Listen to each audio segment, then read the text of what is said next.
اعمال کی اصلاح کرم سے کر دے۔ الحمدللہ رب العالمین والصلاة والسلام علی سید المرسلین، اما بعد فاعوذ باللہ من الشیطان الرجیم، بسم اللہ الرحمن الرحیم۔ پڑھیے الصلاة والسلام علیک یا رسول اللہ وعلی آلک واصحابک یا حبیب اللہ، الصلاة والسلام علیک یا نبی اللہ وعلی آلک واصحابک یا نور اللہ۔ درود پاک پڑھنے کے بے شمار فضائل و برکات ہیں۔ ایک بڑا ہی امیزنگ، بڑا ہی خوبصورت واقعہ جو احادیث کی کتابوں میں ملتا ہے، اور جب بھی اس واقعے کو سنتے ہیں تو ایمان بھی تازہ ہو جاتا ہے۔ ماجرا کچھ یوں تھا، نبی پاک علیہ السلام کا دور ہے، اور ایک شخص جو شکاری تھا ایک ہرنی کا شکار کر کے پیارے آقا علیہ السلام کے سامنے سے گزرنے لگا۔ اللہ کے حبیب علیہ السلام کو رب نے بہت سارے کمالات اور بہت سارے معجزات سے نوازا تھا۔ وہ جب ہرنی کا شکاری ہرنی لے کر آقا علیہ السلام کی بارگاہ سے گزرنے لگا تو اللہ کریم نے اس ہرنی کو بولنے کی قوت عطا فرمائی، اور اس نے نبی پاک سے عرض کی، یا رسول اللہ صلی اللہ تعالیٰ علیہ وسلم، میرے چھوٹے چھوٹے بچے، دودھ پیتے بچے ہیں اور وہ بھوکے ہیں، شکاری نے مجھے شکار کر لیا ہے، آپ اس سے کہیے کہ کچھ دیر کے لیے مجھے اجازت دے کہ میں اپنے بچوں کو دودھ پلاؤں اور اس کے بعد میں واپس آ جاؤں گی۔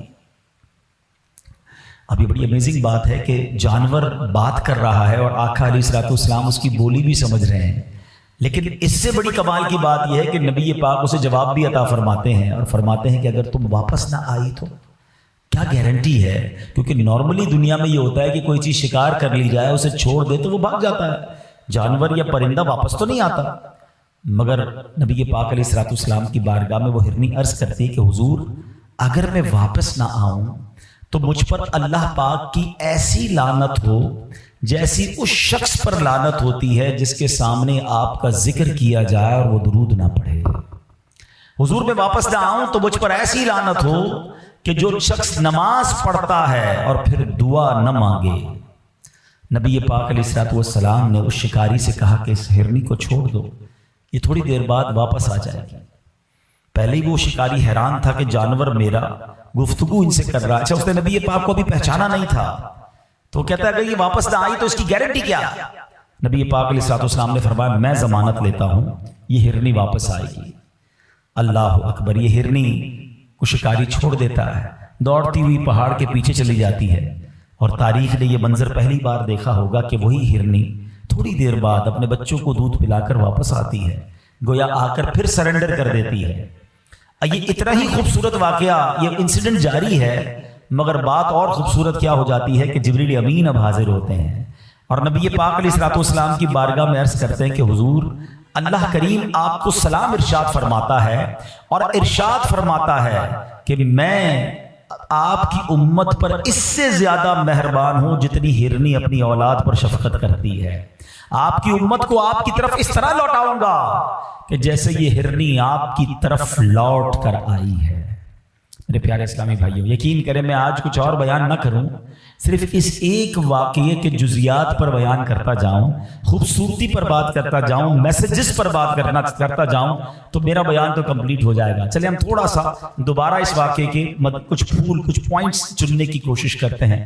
فرسٹ آف آل کمال مصطفیٰ صلی اللہ تعالیٰ علیہ وسلم کے جانور نبی پاک سے گفتگو کر رہے ہیں، اور آقا جانوروں کی بولیاں بھی سمجھ رہے ہیں اور انہیں رپلائی بھی دے رہے ہیں۔ یہ اللہ نے کیسا کمال سرور کائنات علیہ السلام کو عطا فرمایا۔ دوسری بات، ایز اے گارنٹی اس ہرنی نے جو بات کی وہ بڑی یوں سمجھیے ہمارے لیے سبق آموز ہے کہ حضور اگر میں واپس نہ آؤں تو مجھ پر ایسی لعنت ہو جیسی اس پر لعنت ہوتی ہے جس کے سامنے آپ کا ذکر کیا جائے اور آپ پر درود نہ پڑھے۔ یہ بڑی اہم بات ہے۔ نارملی ہم لوگ درود پاک پڑھنے کو بڑی فضیلت کی بات سمجھتے ہیں اور سمجھنا چاہیے، لیکن اس کو گرانٹڈ لے لیتے ہیں کہ پڑھ لیا تو ٹھیک ہے، نہیں پڑھا تو کوئی بات نہیں۔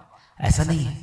بینگ اے مسلم، یہ ہم پر نبی پاک علیہ السلام کا حق ہے کہ امتی آقائے دو جہاں صلی اللہ تعالیٰ علیہ وسلم پر درود پڑھے، اور اسپیشلی جب نبی پاک صلی اللہ تعالیٰ علیہ وآلہ وسلم کا نام لیا جائے، آپ کے اور ہمارے سامنے جب آقا علیہ الصلوۃ والسلام کا نام لیا جائے تو تب درود ضرور پڑھنا چاہیے.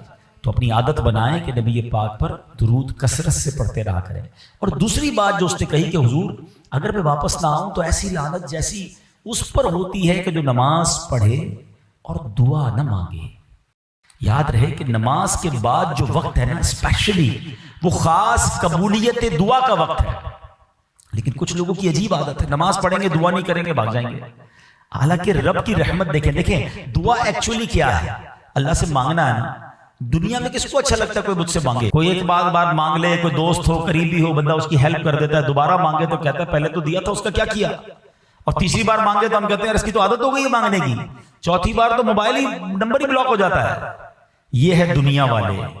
مگر رب کی شان دیکھو, جو نہیں مانگتا رب اس سے ناراض ہوتا ہے, اور جو جتنا مانگتا ہے اللہ اسے اتنا پسند کرتا ہے. کیسی شان کریمی ہے میرے مالک کی. قرآن میں اس نے فرمایا نا ادعونی استجب لکم, تم مجھ سے مانگو میں تمہیں عطا کروں گا. مگر ہم لوگ مانگنے میں ہی سستی کرتے ہیں, دعا مانگنے میں بھی کنجوسی کر رہے ہیں. حالانکہ الدعاء مخ العبادہ, حدیث پاک کے الفاظ ہیں دعا عبادت کا مغز ہے. تو پھر تو ہمیں کثرت سے دعا مانگنی چاہیے نا. تو پتہ چلا کہ دعا نہ مانگنے والے سے رب ناراض ہوتا ہے. اچھا پھر ایک اور کمال کی بات یہ ہے کہ اس ہرنی نے پیارے آقا علیہ الصلوۃ والسلام سے یہ نہیں عرض کی کہ حضور مجھے چھڑوا دیں, شکاری نے مجھے پکڑ لیا ہے. ماں چاہے جانور کی ماں ہو اس کو خیال اپنے بچوں کا ہی ہوتا ہے. کہ حضور میرے بچے بھوکے ہیں, مجھے اجازت دلوائیں, میں اسے دودھ پلانا چاہتی ہوں. اور اب اگلی بات جو رب عز و جل نے ارشاد فرمایا کہ اے محبوب تمہارا رب تمہیں سلام ارشاد فرماتا ہے, اور یہ ارشاد فرماتا ہے کہ جیسے یہ ہرنی لوٹ کر آئی ہے رب فرماتا ہے تمہاری امت بھی تم پر لوٹا دوں گا. اس ہرنی کو اپنے بچوں سے جتنا پیار ہے رب تمہاری امت پر اس سے زیادہ بھی مہربان ہے. سبحان اللہ. یہ اتنی مہربانیاں ہم پر کیوں ہیں؟ کیونکہ امتی کس کے ہیں؟ وہ ہمارے نبی, ان کے ہم امتی.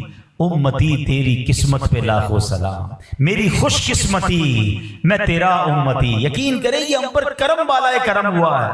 پچھلے دنوں سوشل میڈیا کے پر ایک پوسٹ بڑی گردش کر رہی تھی کہ 200 سے زیادہ ملک ہیں دنیا میں, 400 سے زیادہ مذہب ہیں, ہزاروں قومیں ہیں. یہ رب کا ہم پر کتنا بڑا احسان ہے کہ ہمیں امت محمدی میں پیدا فرما دیا ہے. یہ صرف اللہ کی مہربانی ہے, ہماری تو کوئی اوقات نہیں نا. بن مانگے دیا اور اتنا دیا, دامن میں ہمارے سمایا نہیں. تو بہرحال میرے پیارے اسلامی بھائیوں, اس ایک واقعے سے ہم کو یہ سبق مل رہا ہے کہ درود پاک جو ہے وہ کثرت سے پڑھنا ہے, اور بالخصوص جب نام مصطفیٰ صلی اللہ تعالی علیہ وسلم ہم زبان سے لیں یا سنیں اسے ضرور ہمیں درود پاک پڑھنا چاہیے. تو درود پاک ہماری زندگی میں, ہمارے شیڈیول میں ضرور شامل ہونا چاہیے. اور دس از دا منتھ, یہ تو مہینہ ہے کثرت سے درود پاک پڑھنے کا. اس مہینے میں اتنے درود پڑھو کہ باقی مہینوں میں عادت ہو جائے. تو آئیے مل کر محبت کے ساتھ بآواز بلند درود پاک پڑھ لیجئے. صلو علی الحبیب صلی اللہ تعالی علی محمد صلی اللہ علیہ وسلم.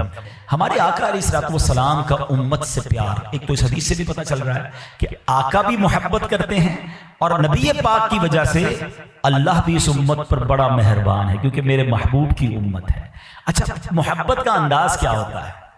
سرکار علیہ الصلوۃ والسلام نے ہر موقع پر ہمیں یاد رکھا ہے.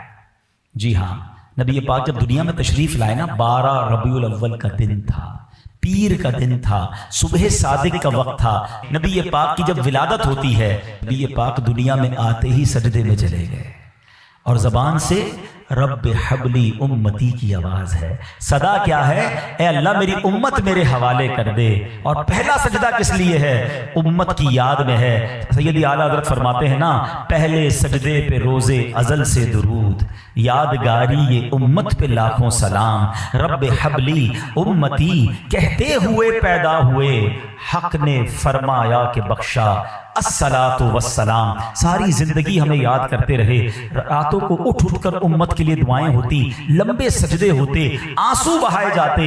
معراج کی رات جب اللہ کی بارگاہ میں نبی پاک گئے، میں اور آپ کبھی مثال کے طور پہ ہمارا کوئی دوست ہو، ہمارا کوئی فیملی میں دوست ہو، جاننے والا ہو، رشتہ دار ہو، ہمیں کہا یار میرا یہ کام ہے، کبھی وزیر اعظم سے یا وزیر اعلیٰ سے بات ہو تو میرا یہ کام کروا دینا، اور ہماری اچانک کبھی ان سے ملاقات ہو جائے، ہمیں اپوائنٹمنٹ مل جائے، تو ادھر جا کر ہم کہتے ہیں پہلے میں اپنا کام تو کرا لوں، اس کی فائل تو بعد میں ذکر کریں گے۔ مگر دیکھو سرور کائنات علیہ الصلوۃ والسلام گئے رب کی بارگاہ میں، اللہ کریم کی بارگاہ میں گئے، وہاں بھی امت کو نہیں بھولے، ہمیں وہاں بھی یاد رکھا۔ مجھے ابھی پچھلے دنوں ایک صاحب نے میسج کیا کہ میں پودے لگانا چاہتا ہوں، کیا میں نبی پاک کے نام پر بھی پودے، ان کے ایصال ثواب کے لیے بھی پودے لگا سکتا ہوں؟ یا نارملی قربانی کے دنوں میں لوگوں کو یہ سوال ذہن میں آتا ہے کہ بڑے مرومین کے ایصال ثواب کے لیے ہم قربانی کرتے ہیں، کیا نبی پاک علیہ الصلوۃ والسلام کے ایصال ثواب کے لیے بھی قربانی کرنی چاہیے؟ تو میں نے ان کو یہی پچھلے دنوں جواب دیا کہ دیکھو جب منا کا دن تھا، آقا نے زندگی میں ایک ہی حج کیا ہے، جب اپنی قربانی کی تو امت کے نام کی بھی قربانی کی۔ نبی پاک نے اس وقت بھی جانور قربان کیا کہ یہ میری امت کی طرف سے ہے۔ اللہ اکبر، جو نہ بھولا ہم غریبوں کو رضا، آقا نہیں بھولے ہمیں، جو نہ بھولا، each and every step he remembered us, always he remembered us، ہر موقع پر ہمیں یاد رکھا، جو نہ بھولا ہم غریبوں کو رضا، یاد اس کی اپنی عادت کیجئے۔ ہم بھول جاتے ہیں نبی پاک کو، وہ ہمیں نہیں بھولے، ہر قدم پر یاد رکھا، اللہ کی بارگاہ میں گئے وہاں بھی یاد رکھا۔ اور سنو، جب قبر منور میں نبی پاک کو اتارا جا رہا تھا نا، ہاں، تو ایک صحابی نے دیکھا کہ لبہائے مبارکہ کو جنبش ہو رہی ہے، آقا کے مبارک ہونٹ جو ہے وہ ہل رہے ہیں، وہ کان قریب لے گئے تو قبر مبارک میں بھی امتی امتی کی صدا ہے۔ اتنا پیار۔ میں کبھی کبھی ینگسٹر سے کہا کرتا ہوں یار تم نے بڑے آئیڈیل بنائے ہوئے ہیں، کسی کا کوئی کرکٹر آئیڈیل، کسی کا کوئی فٹ بالر آئیڈیل، کسی کا کوئی اداکار، تو کوئی فلاں فیم پرسنالٹی۔ تو ایک بار مجھے ایک ینگسٹر ملے، میں نے کہا یار جس کو تم بڑا ایڈمائر کرتے ہو، بڑے انسپائر ہو، وہ تمہیں جانتا ہے؟ کہا نہیں وہ تو نہیں جانتا۔ اچھا کبھی ملاقات ہوئی؟ کہا نہیں ملاقات نہیں۔ اچھا تمہارا کبھی خیال رکھا اس نے؟ کیسی بات کرتے ہیں مولانا صاحب، مجھے جانتا ہی نہیں تو میرا خیال کیسے رکھے گا؟ اچھا کبھی تمہارے لیے اس نے کوئی خیر خواہی، کوئی دعا کی؟ کہتا نہیں کیسی باتیں کر رہے، وہ بڑا آدمی ہے، مجھے کہاں جانے گا، بس میں تو اس کو دیکھتا ہوں، اس کے ریکارڈز دیکھیں، اس کی کلپ دیکھیں، بس مزہ آتا ہے، اس کو ایڈمائر کر رہا ہوں۔ ہائے ہائے ہائے، ہم اس کے پیچھے پڑے ہیں جو ہمیں جانتا نہیں ہے۔ اس سے محبت کیوں نہیں کرتے کہ تم پیدا بھی نہیں ہوئے تھے؟ 1400 سال پہلے جو تمہارے لیے سجدے کرتا تھا، 1400 سال پہلے جو تمہارے لیے دعائیں کرتا رہا، جو رب کی بارگاہ میں گیا تو تمہیں نہ بھولا، وہ آقا علیہ الصلوۃ والسلام ہمیں آج بھی اپنی قبر منور میں یاد کر رہے ہیں۔ اب جو گفتگو، جو جملہ کہنے جا رہا ہوں نا، بڑا سینسیٹیو ہے، اللہ کرے کہ آپ سمجھیں اور اس کی خوبصورتی کو محسوس کریں۔ نبی پاک آج بھی قبر منور میں امت کو یاد کر رہے ہیں۔ امام عشق و محبت سیدی اعلیٰ حضرت اپنی کتاب فتاوی رضویہ میں لکھتے ہیں کہ آپ نے دیکھا ہوگا کبھی کبھی کان بجتے ہیں، کبھی کبھی زندگی میں ایک بار ایسا ہو جاتا ہے، 2 بار ایسا ہو جاتا ہے کہ بندہ کہتا ہے مجھے کچھ سنائی دیا ہے۔ ہمارے یہاں کہتے ہیں کان بج رہے ہیں، تو برابر والا دوست یا فیملی ممبر کہتے ہیں نہیں کچھ بھی نہیں، ایسی کان بج رہے ہوں گے، ہمیں تو کوئی آواز نہیں آئی۔ فرمایا جب کان بجے نا، فیل ہو کہ اینی بڈی، کسی نے پکارا ہے تمہیں، تو درود پڑھ لینا کہ یہ وہی آواز ہے جو نبی پاک قبر منور میں لگا رہے ہیں۔ کبھی کبھی کسی کی روح سے جا کے وہ ٹکراتی ہے تو فوراً درود پڑھنا کہ یہ درود پڑھنا مستحب ہے۔ تو ایسے ہیں میرے آقا، بتاؤ ان سے کتنی محبت ہونی چاہیے، ان کی شفاعت۔ اللہ اکبر۔ اب میں آتا ہوں، یہ تو وہ مہربانیاں تھی جو انہوں نے اپنی حیات طیبہ میں کی۔ Now talk about day of judgement. ایک بہت بڑی مہربانی ابھی ہونی ہے، ایک ایسا مشکل دن آنا ہے، ہم سب نے اس دن کو فیس کرنا ہے، جس کو یوم القیامہ کہتے ہیں، یوم محشر کہتے ہیں۔ اور قرآن کریم فرقان حمید نے جا بجا ہمیں ریمائنڈ کروایا، بلکہ میں یہ سمجھتا ہوں کہ مجھے اور آپ کو یہ دن بھول نہ جائے۔ کیا زبردست سسٹم بنا دیا کہ ہم ہر نماز کی ہر رکعت میں نارملی پڑھتے ہیں سورہ فاتحہ، ایسا ہی ہے، اور اس میں کیا پڑھتے ہیں؟ الحمدللہ رب العالمین الرحمن الرحیم مالک یوم الدین، یوم جزا کا مالک۔ وہ یوم الدین کیا ہے؟ یہ کس دن کی بات ہو رہی ہے؟ فرمایا کہ قیامت کے دن کا مالک۔ ہر نماز میں تمہیں یاد رہے کہ ایک دن آنا ہے، ایک ڈے آف ججمنٹ ہے جس دن تمہیں جواب دینا ہے۔ اور محشر کا دن کیسا ہوگا؟ اتنی صورتیں، اگر قرآن پڑھیں تو پتہ چلے نا کہ قرآن پاک میں تو باقاعدہ قیامت کے دن کا نقشہ سینیریو بتایا گیا. یعنی اگر بندہ غور سے قرآن پڑھے, اس کا ترجمہ تفسیر ذہن میں رکھے, تو اس کے سامنے ایسا لگے گا قیامت طاری ہو رہی ہے. قرآن سورہ قاریہ میں کیا کہتا ہے؟ بسم اللہ الرحمن الرحیم. القارعۃ ما القارعہ وما ادراک ما القارعہ.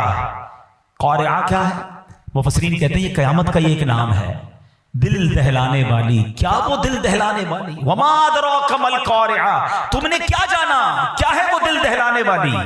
اچھا, یہ قرآن کا بڑا خوبصورت اسٹائل ہے, بہت پیارا اسلوب ہے. whenever Quran trying to emphasize something, قرآن جب یہ چاہتا ہے کہ لوگ غور سے سنیں تو قرآن پاک خود کوسچن کریٹ کرتا ہے. ایسا ہی اسلوب آپ کو ملتا ہے سورہ قدر میں. انا انزلناہ فی لیلۃ القدر وما ادراک ما لیلۃ القدر. تم نے کیا جانا لیلۃ القدر کیا ہے؟ پھر قرآن خود ہی بتاتا ہے لیلۃ القدر خیر من الف شہر. لیلۃ القدر 1000 مہینوں سے بہتر ہے. یہی اسلوب قرآن نے یہاں اپنایا. وما ادراک ما القارعہ, تم نے کیا جانا قارعہ کیا ہے. Now Quran defining what is قارعہ, what is day of judgment. Quran خود بتاتا ہے.